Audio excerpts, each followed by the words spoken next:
Walt Disney's 101 Dalmatians. Lucky's busy afternoon. Perdita and Pongo looked over at their puppies, who were curled up together in a sleeping basket. The two Dalmatians were going to a neighborhood party with their human pets, Roger and Anita. It was a beautiful day and Pongo was very excited. But he knew Perdita was worried. "We won't be gone long," he promised. "I'm just not sure we should leave the puppies," Perdita replied. "Will Nanny be able to handle all 15 of them by herself?" Pongo smiled at his little Dalmatians. They were sound asleep. "What could possibly go wrong?" he asked. "The puppies are napping. Besides, Nanny can handle anything." Perdita nodded and followed Pongo outside. "He's right," she told herself firmly. "The puppies will be absolutely fine. They'll probably just sleep all afternoon." Before long, Raleigh's paw hit Pepper's ear and woke him up. Then Patch nudged Lucky. A few minutes later, all 15 puppies were awake. They yawned and stretched. The smell of fresh summer air made them want to go outside. "Let's get Nanny to take us for a walk," Lucky said to the other puppies. "That'd be fun," cried Patch.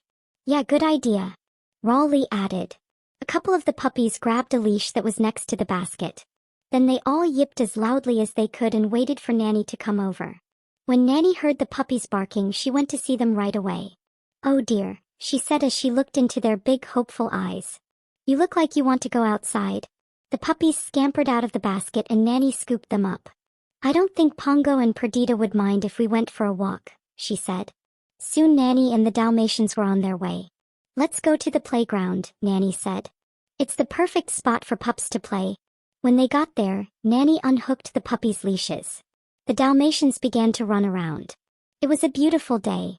Patch and Pepper dug a hole in the sandbox. Raleigh found a rope to chew on. Lucky spotted a pretty butterfly. He got ready to pounce, but the butterfly flew up to the top of a slide.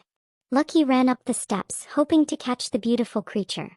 It flew to a nearby wall, so Lucky jumped from the slide and landed next to it. As the butterfly flew away again, Lucky barked at it. Woof, woof.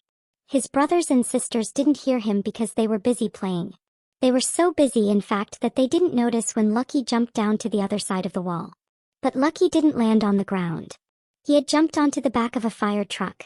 It started speeding down the road. Boo, boo. The sirens blared. Woof, woof. Lucky barked. "I'm a fire dog." Soon the truck pulled to a stop. The firefighters got the ladder from the back of the truck and set it up next to a big tree. A kitten was stuck in one of the branches. Lucky barked at it to come down, but it didn't understand. Lucky didn't want to make the kitten more nervous, so he jumped off the truck. It was time to go back to the playground anyway. On his way back, Lucky saw a little girl with curly red hair pushing a doll carriage. "A puppy," she exclaimed. She reached down and picked him up. "You can be my new dolly," she said. Then she tied a bonnet to Lucky's head and dropped him into the carriage. "I'm going to keep you forever." Lucky growled.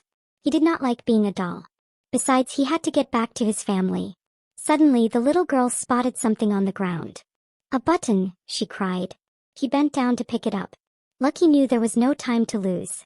He jumped out of the carriage and used his paws to get the bonnet off. Then he ran down the street as fast as he could. At the end of the block, Lucky cocked his ears and listened. He could hear barking. He raced across the street. Beep, beep. A horn honked at him. He jumped back and a car went roaring by, right through a mud puddle.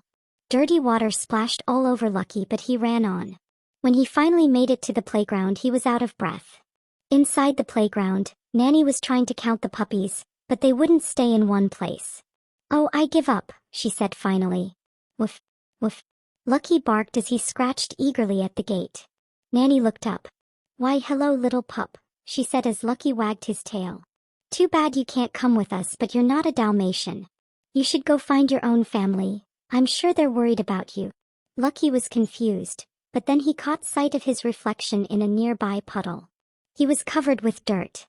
He looked like a Labrador puppy. No wonder Nanny hadn't recognized him. Then he heard some children laughing. He followed the sound and saw them playing in a fountain. "That's perfect," Lucky thought. He ran over and jumped in. The children giggled and chased him around. "Look, he has spots," one of them said. Lucky knew he must be clean. He got out of the fountain and shook his wet fur. A man sitting on a nearby bench looked over and frowned. "Better get out of here," Lucky thought. He ran home as fast as he could. Nanny was outside the house, unhooking his brothers and sisters' leashes. "My goodness," she said as Lucky ran past her and into the house. "Where did you come from?" Later, when Pongo and Perdita came home, they found Lucky curled up in the sleeping basket. "You see?" Pongo whispered to Perdita. "They're all here. I told you nothing would go wrong. Lucky's even asleep again. He must have had a wonderful afternoon." The end.